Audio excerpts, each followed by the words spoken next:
তো গাইস সবাইকে good morning জানি। আমি আরেকটি গান আজকে আপনাদেরকে শেয়ার করব। এই গানটা আমার বলতে পারেন ক্লাস 6-7 থেকে অনেক ফেভারিট। গানটা অবশ্য অনেক আগের, বাট আমার কাছে খুব ভালো লাগে। স্টিল নাও এখনও আমার কাছে এই গানটা খুবই ভালো লাগে।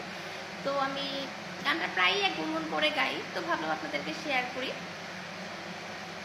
ये खुली खटी हंसी ये मुलाकातें एक बार है दीवानी, झूठा ही सही प्यार तो कर।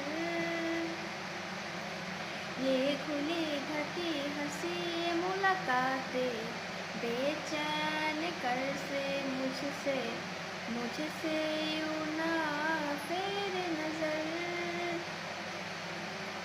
सर्दी की रातों में हम सोए रहे एक चादर में, हम दोनों तन